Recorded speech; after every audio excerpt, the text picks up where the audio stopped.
Hello, once again, Internet. My name is Gabe, this is Ryan, and normally during this part of the video we would say we are spoiler alert news. But unfortunately, in our perusal of the Internet over the past few days, we have discovered that there is already a group bearing our name. Now, we cannot help it that great minds think like us, it's just an unfortunate fact of life. So for now, to avoid a costly lawsuit, we are going to change our name to Rune 210 Reviews. That's just going to be our working title. If we find something better, then we'll change it to that, and we'll let you all know. But for now, expect all of our videos of commentaries, riffs, and reviews to be under the name Room 210 Reviews. So without further ado, let's go ahead and launch what our next series of videos are going to be. This is Gabe and Ryan's top 5 movies that we are the most excited about for 2012. As a clarification, these are not what we are going to think are going. This is not what we think are going to be the best movies of 2012. These are just our favorites, that we're most excited about for 2012. So let's go ahead and get started with number 5. Ryan, go. My number 5 is The Amazing Spider-Man. Point number 1, no. Spider-Man is not the next physical manifestation of teenage angst. Though the suit looks pretty awesome and it's starting to grow on me. No, the Daily Bugle is not a news station. It is a newspaper. How is Peter Parker supposed to be a photographer without a newspaper? Oh, but you gotta see this in 3D because the web swinging looks amazing and the action is just incredible. Why does the Lizard look like a cross between Michael Jackson and the Hulk and it was a love child thingy going on? And you wanna know what? Did I mention I am so excited because it's Spider-Man and it's not cheesy? I'm so bipolar about this movie. You guys have no idea. Number 5 for me, Prometheus. This movie looks like it's just going to be awesome. You've got director Ridley Scott behind it with his credits of Alien, Gladiator, and Black Hawk Down under his belt. It looks like this one is going to be the next top notch on his barrel. Several scenes from the trailer actually made me think for a moment that it was going to be an Alien sequel or prequel.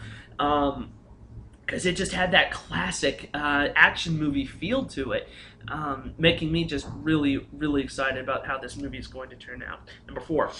Number 4 for me is The Expendables 2. I can give you 3 reasons. Male testosterone, classy action, and Chuck Norris. What more could you want in an action movie? I mean, come on.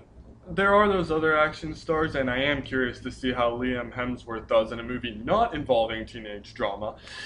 Yes, it's not the most well-done movies, and yeah, it won't win an Oscar, but freaking Walker, Texas Ranger is returning to the big screen.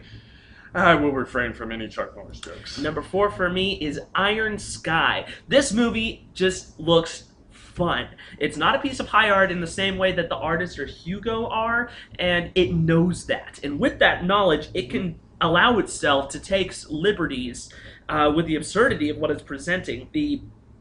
The concept, which can be summed up in just 2 words, in and of itself is just completely crazy, and I cannot wait to see it.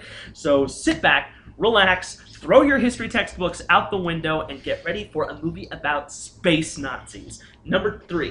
Number 3 for me is The Avengers. Ever since the first Iron Man, I have been waiting for the release of this movie. I have sat through all of the 4 prequels, I mean, what you could call prequels, I guess. Watched every bit of news I could on it, and now it's here. Yes! The world's greatest superhero squad united to fight Loki. As a friend put it, there might be character development, and I mean, come on, some of the greatest heroes teaming up, and not to mention a fight between the 3 favorites. Oh, this is a must-see, and Joss Whedon is directing it. It's all a win. Yep. Number 3 for me is Brave. I'm an avid Disney Pixar fan, and I'm really eager to see how they go into this new territory. Its cast is comprised almost entirely of humans, and I think only the second female lead that Disney Pixar has done for their movies. And it's all set in the fantastic backdrop of medieval Scotland. All of which are completely new to the repertoire of this powerhouse duo. So I'm really interested to see how they take the challenges posed by this backdrop and by its characters, and I think that Disney Pixar can surpass them easily. On to number 2.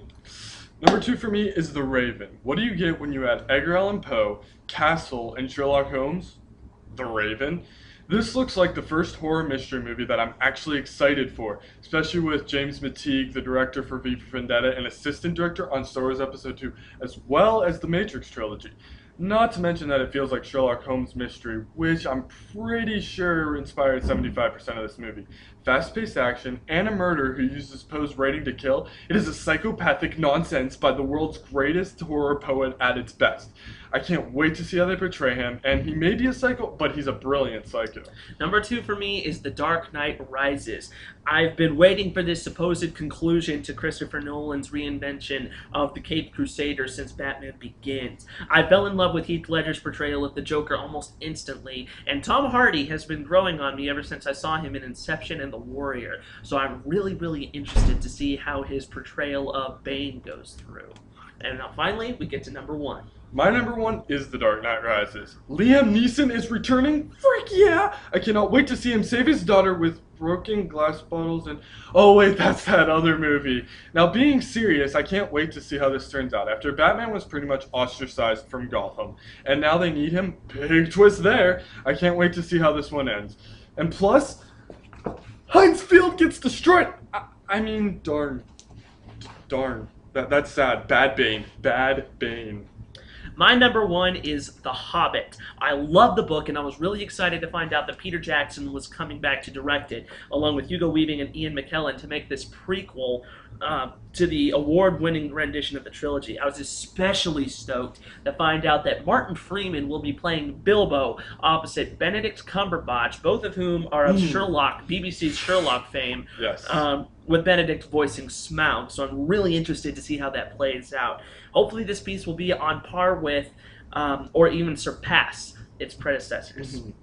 Well, that's it. Those are the 5 movies that we are the most excited about for 2012. And in a few months, when these start coming out and new trailers start popping up for more movies, we'll do a video about those. We'll be right back here for your viewing pleasure. All right. So thank you for tuning in. Tune back in next week, Friday, 9 o'clock, on my DeviantArt account and his Game Informer account, as we will post our next video. Thank you for tuning in.